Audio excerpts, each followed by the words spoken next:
Welcome back to the Marvel Movie Minute, a daily podcast in which we assemble to explore the films of the Marvel Cinematic Universe 1 minute at a time. In this, our 6th season, we are looking at the Avengers. I'm Andy Nelson from the Next Reel Film Podcast. And I'm Pete Wright, and tonight, Andy, we're going to strafe the worm. That's right.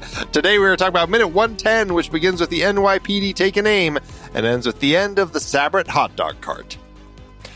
It is just us for this episode, Pete. We are going to be taking this one on with the police, just like they are feeling left.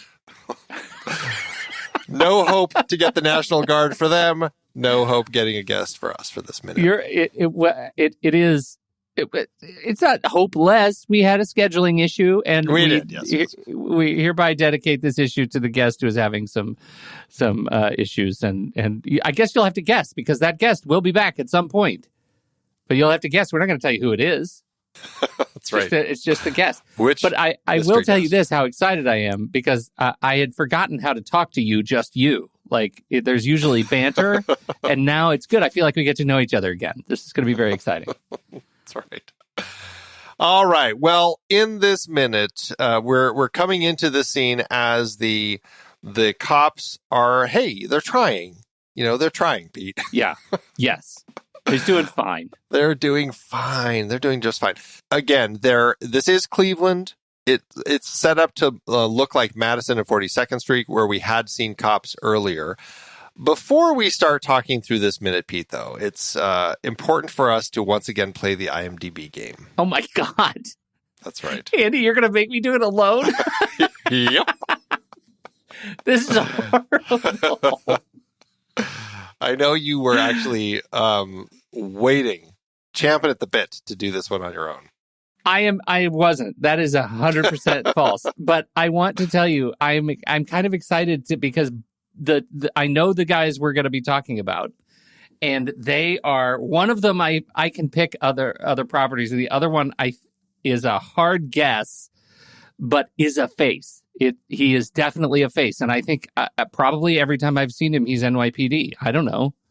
Well, I guess let's see which one you think is which. Police Sergeant is our first one. He's the one who questions Captain America when he arrives in this minute. This is the police sergeant played by Robert Clohessy. Robert has been in 139 projects and still is working to this day. Very, very busy. You may have seen him long ago in the days of your youth in a show like St. Elsewhere or Hill Street Blues, where he was an officer for 20 episodes. There you go. Yeah. And interestingly, not one of the 4 known fours for Robert Clohessy. Do you recognize him? Could you pinpoint anything that he has been in? It is, everything that I imagine him in is he's wearing a police uniform and is probably, I don't know, he's either a beat cop or a transit cop or he's probably a prison guard at some point. I'm going to go prison guard. This is how I'm playing the game tonight. I'm just going to give you the functions of the roles he's played. I'm doing great. And I think that's probably it. Has he been one of those in anything else that he has done in his top 4? The Avengers is, I'm going to say the Avengers is one of his top 4. And you're right. The Avengers is one of them. The next one is a chief, actually. He's Chief Werspowski in The Place Beyond the Pines. So there you go. Okay. Chief, good. So he's an officer still. He's also in 16 Blocks. He plays Canova. That's the Richard Donner movie where Bruce Willis has to get Yassine Bey. 16 Blocks, I guess it's in the title. Yeah, he has to get him to the courthouse. To the courthouse. Got to get him to the courthouse on time. He's a witness. Yeah. And I remember that movie, and I actually remember quite liking it. I don't remember a lot of details, but I think it was really a good one. And he was Canova. We don't know what he was. I don't know if Canova is a cop or not, but Canova is who he was. Okay, so that's not great. Last but not least, you win again because he was an officer. He played Officer Sean Murphy in 38 episodes of Oz, the TV series. Oh, man. Oz would do it. He is an officer and he's in prison. He's a prison guard. Yeah. Gotta be. That's fantastic. So what a great show that was, too. Wow. That was stunning. I'll bet you've never watched a single episode of it. Sorry. All right. Now, can we go to the one where I know a thing? This is Officer Saunders, played by Enver Gjokaj. Enver is very popular now for several things. And I am curious where you're going to start with him. Well, he is immediately Agent Carter. He's from Agent Carter in 2015. I don't know if that's Daniel one of his... Souza in Agent Carter. You are correct. That And is not one of his known fors, though. I am blown away that that's not one of his known for. I believe that there was a tie-in on Agents of S.H.I.E.L.D., so that's got to count, right? He's got some episodes on Agents of S.H.I.E.L.D. He did 18 episodes on Agent Carter. He did 10 episodes on Agents of S.H.I.E.L.D. Oh, yes. So that's probably less likely that he is in that one. I will tell you, neither of those are in his known for. But there is a TV miniseries in it, one which I have never heard of. A TV miniseries? Yeah. I'll just tell you. Yeah, but tell me, I got nothing. The Avengers. I'm going to say The Avengers is one. The Avengers is one, absolutely. It's just weird that with his very prominent role in Agent Carter, yes, that it didn't continue. But yeah, The Avengers is number one. Stone. Was Dollhouse on there? No, Dollhouse was not on there. But good memory that he was also in that one too. He was in how many episodes was he in Dollhouse? 27. Yeah, all of them. He was a principal. He was in a movie called Stone from 2010, in which he played young Jack. This is a Edward Norton, Robert De Niro movie. Never heard of it. It was an arsonist and his parole officer, and I remember it coming out. I didn't see it. The TV miniseries is called Hollywood Hitmen, in which there were 6 episodes, and he was in them. I don't know anything about it, but it was this miniseries that he was in. I feel like I haven't even heard of it. Yeah. Yeah, I haven't either. Last but not least is the 2008 film Eagle Eye, which I have heard of. I know I saw, and he was in that. Oh, yeah, I liked Eagle Eye a lot. I thought that was really fun. I didn't like it, but... you didn't like that? Yeah. It was with the... That was that was a LaBeouf. Shia LaBeouf, Michelle Monaghan, Rosario Dawson. Yeah. I think you've got Michael Chiklis is the one. I remember him in that one. I can't remember who is the voice of the... That's kind of like where the AI takes over everything movie. I can't remember who the voice was. I want to say it was like Sigourney Weaver or something that did the voice of that, Interesting. that AI. Yeah, I don't actually remember. You're right, though. Now you've just put that in my head. Oh, Julianne Moore. Julianne Moore was the voice. Oh, okay. Was Michelle Monaghan the girlfriend or wife? Probably, because that's what she does. They are two strangers. Here you go. Two strangers thrown together by a mysterious phone call from a woman they have never met. And, of course, the woman is the AI. Yeah. So they're two strangers. That's Eagle Eye. Those are the four known fors for Enver Gjokaj. And, those are our 2 new faces that we have added to the film right here in this very minute. Well, they're great faces, and they actually make for great police officers for this bit of cheekiness in the middle of this movie. Yeah, absolutely. It is kind of a fun little scene, although I do question, and this is one of these things that I wonder about movies like this. You know, we have the officer come up and say the National Guard is going to take an hour, and the sergeant is like, you know, what are they doing? Why are they going to take so long? Like, don't they know what's going on? And this is a problem I have. I can't help but think this is one of these things that you just kind of have to get over when you're watching a superhero movie, very specifically superhero movies, because when you have a superhero movie and super agencies like S.H.I.E.L.D. involved, if you also have the Army, Navy, Air Force, Marines, National Guard, all these other groups show up also, while on the one hand, it would also make our supers seem even more heroic because they are stronger than all of these people put together. But at the same time, it also seems like we need some more help. We can't just do it on our own, which is what the film is trying to get you to buy into, right? Yeah. I'm trying to figure out what is it that you need to get over. Which part? And it feels like there's a complex onion of parts of disbelief I need to waive. I just think if you have all of the military here in New York City battling the aliens, it kind of turns into Independence Day. And the superheroes are one of many pieces that are in it, and it's less of a superhero film. That's what I'm saying. Yeah, that's true. It's Independence Day. It's like any movie where you see a lot of military on city streets, The Siege, like all of those movies where, and in this case, at some point you have to demonstrate that the officials that serve and protect the city, who are already there, are weaker than the superheroes that are here to protect, and that somehow we have to believe that these 5 people or 6 people, these super people, are going to be able to carry the load of this enormous battle. That's the superhero movie.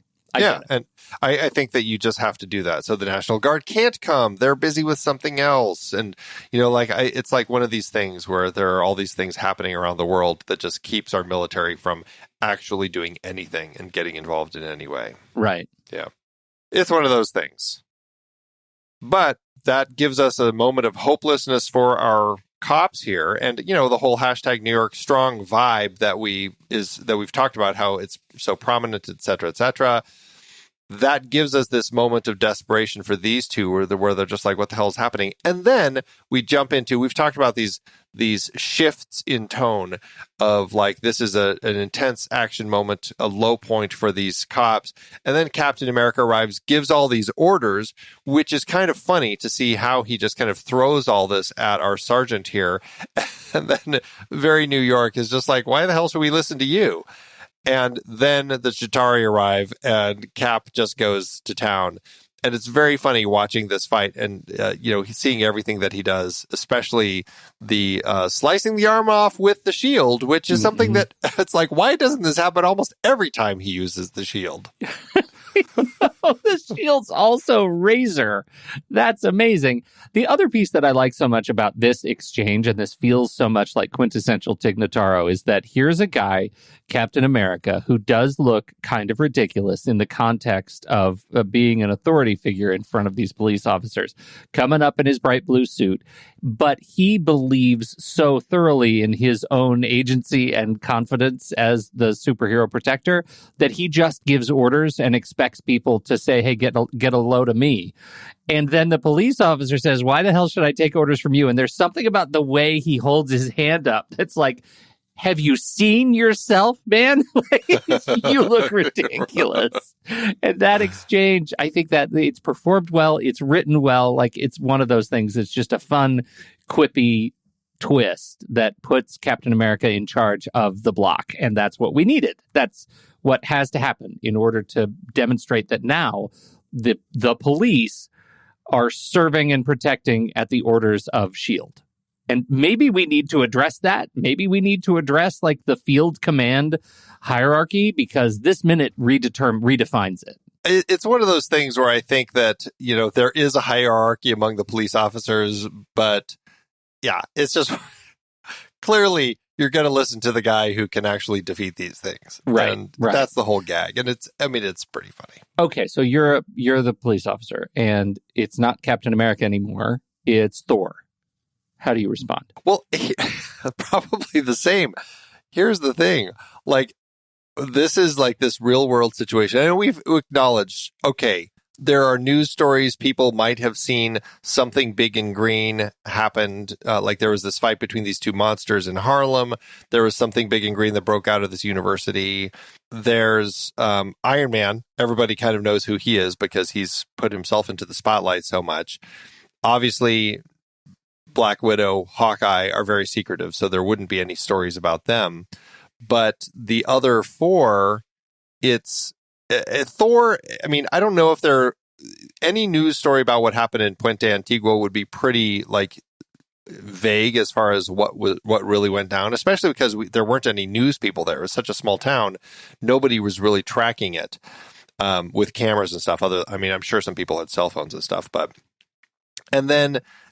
So to that end, we're left with this situation where the vast majority of people just have not had any familiarity or run-ins with any of these people at this point. So when you're a cop and you see some crazy things coming out of the sky and stuff like that, and then suddenly this man in blue drops down starts telling you what to do. And I mean, it holds true for Thor, man with a red cape, whoever it is. You're going to be like, what the hell is going on? Who do you think you are? Like, you're going to think that it's some buffoon from some flat who's been playing too many video games and put on a Halloween costume and is now running around pretending to be somebody who can fight these people. Like, there's no way you're going to actually instantly buy into the fact that this person has superpowers. Well, exactly. And I think it's interesting. I think to your point directly, had Iron Man landed on the top of that car, they would have taken orders, right? Because they know of Iron Man, they know Stark. He's a local hero, right? You have to imagine there is some allegiance to the local guy. The local guy? He's only just moving to New York. Well, we just have him like building his job, like he's standing right in front of his tower. Like he has the power line that that's all got to be in the press, right? Don't we have reason to believe all that. Right. I just wouldn't call him a local guy. Like he's the California guy who's moved in. I'm sure a lot of New Yorkers probably are rolling their eyes at him. Yeah, anyway, probably. So I know that wasn't your point. I just your code word is now Semantic Knight. That's your name, your superhero name. So the thing that I want to get to is, do you think they would have taken any orders from Black Widow had Black Widow landed on the car, or do you think Black Widow never would have even tried to give any of those orders? Do you think they would have seen any heroism in any of these other more human characters? I think the only reason that they would follow orders from anyone who put themselves into this situation, who landed on a car roof, and who knows where he came from. Thor, obviously, if he descended on lightning and started talking to me, I probably would listen to him. I mean, if Captain America was just backflipping off of another exploding vehicle, I might go, wow, that was pretty crazy. Let's see what he has to say. Black Widow, I don't know. She would just be running up. And so the fact that she had two guns, I would be a little concerned about. You might try and arrest her. Yeah, exactly. I think that I would have issues with anybody until it was a person who suddenly could take out a number of Chitauri and go, oh, okay, maybe I should listen to this person. Because one, it looks like they're on my side. And two, they seem to be doing better than me. I think it's a great it's sort of thought exercise, especially as we look at it in the form of how the hierarchy of authority changes in this scene, and that now the police are serving a paramilitary organization with no direct connection to their line of authority at all, and it just happened by a demonstration of individual force. And that's fascinating to me. It's a fascinating little exercise in how to write heroism on Tig Notaro's part and his infatuation with the way power is demonstrated on screen. And this is that. Like, this is like, we're going to demonstrate our authority in this sequence through physical violence, and that will erase any structure that we otherwise have. Yeah. Happens all the time. Well, it will from this point forward be happening for sure.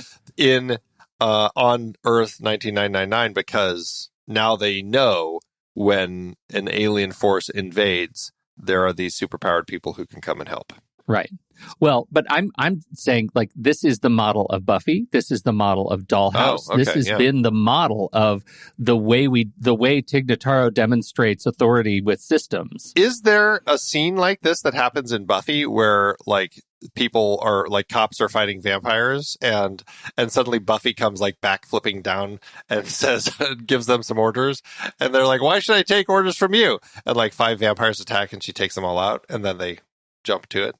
Andy, you're making a joke right now, Semantic Knight. You're called to exercise your power, but I'm not kidding you. There is an entire season starting around like season 4 where a paramilitary organization led by like an antiquities professor at the local college and a bunch of seniors in college become the avenging knights of the underworld. Wow. Look at that. Yeah. Yeah, it's crazy. I mean, it's crazy. It's like he wrote the Avengers, but in Buffy. But, okay, so this is an interesting point then. So when you watch this scene, do you feel like he's just pulling out his old scripts and just changing the characters around? No. Like, do you feel like it's too much of a retread then? I don't think it's a retread. I think it's a stamp. And I think every one of the opportunities, like you look at Dollhouse, and Dollhouse is a subversive organization, and in this case, it's spies and prostitutes. Like it's a subversive organization that takes its authority and usurps traditional models of and hierarchies of authority because they just do. Right? They are essentially paramilitary underground organizations. And all of these are, I think, watching the Avengers with that in mind, I think is really interesting because that it just becomes a fingerprint, right? A fingerprint of how this individual thinks of traditional systems of leadership, organization, protection, and how much fun, clearly, they're having turning those upside down. And doing so in such a gentle way that we're right along with it. Like, I never question it while I'm watching the movie, not 1 minute at a time. I never question it. But really what he's saying is, okay, the police don't serve the police anymore. This police serve this paramilitary organization called SHIELD, which is heretofore largely hidden underground and serves no government. Sorry. Yeah. Well, at least in this moment. Yeah, right. I don't think the NYPD doesn't, from this point forward, work for SHIELD, a.k.a. Hydra. No, right. Exactly. Right. You can't, you can't, we're having a ball here talking about things. You can't trust anyone anywhere, ever. So who cares who they serve? They're all in the bag. Well, it is a fun sequence. This actually does lead us to a deleted scene. And actually, we've talked about Beth, our waitress, a number of times. Beth. There is this extended storyline that kind of connects our cop here, Officer Saunders, Enver Gjokaj, to her.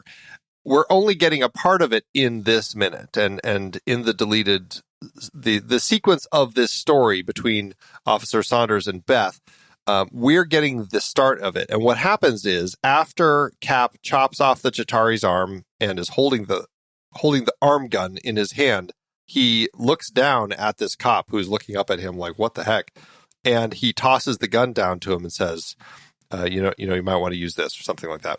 And so that's kind of, we see him then run off. Cap kind of goes off and starts fighting some other people. And this cop he's got the Chitauri gun and the arm falls out also. Yes. Which is important to note, especially because it is very, very unfinished. And so it's just a very, very rubbery fake arm. Human arm. Yeah. And it's really funny to watch. It's so gross. So it is really floppy. Yeah. That's what we get for this deleted scene. The rest of it will come as he and Beth end up kind of eventually crossing paths. But yeah, otherwise, if that scene had been in here, we would have gone from that to Tony, as he is now coming around 3 Park Avenue. He blasts some chaff into the Leviathan's face to get its attention, and it does get its attention. And the Leviathan turns a Yui here, and it was going south on Park Avenue, and now it kind of cuts into 3 Park Avenue and chases after Tony heading north. And this is, of course, New York, but it crushes the hot dog cart below, which is actually in Cleveland. So that's just shows you how powerful these Leviathans actually are. Do you want to talk about the CG model of that building for New Yorkers who are watching this saying, I don't know where that is? It's an interesting version of this building here. We're looking at 3 Park Avenue, but when you look at 3 Park Avenue on Google Maps or in real life, the building, the structure of the building isn't quite the same. It's like they were coming up with a version of the building, but it's not quite the building, is basically what we end up getting here.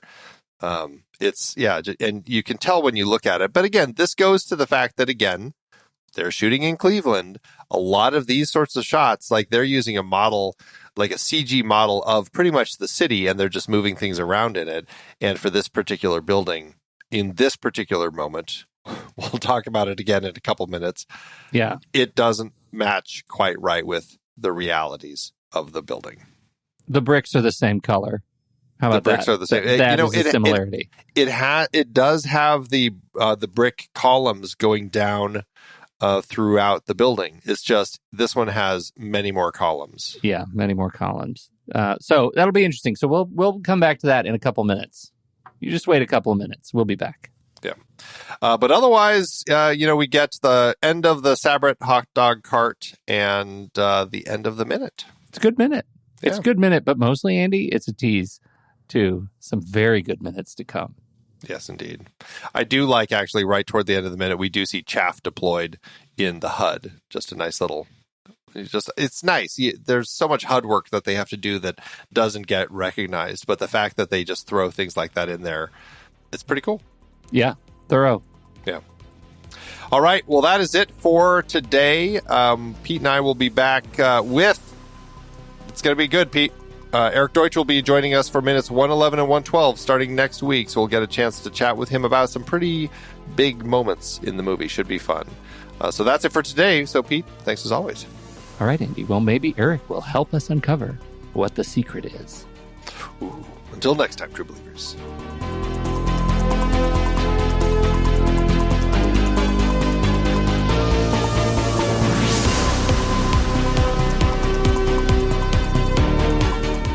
Marvel Movie Minute is a production of True Story FM, engineering by Andy Nelson. This season's music is Message to the World by Anthony Vega, and this season's show art is by Winston Yabo. Find the show at truestory.fm. If your podcast app allows ratings and reviews, please consider doing that for our show.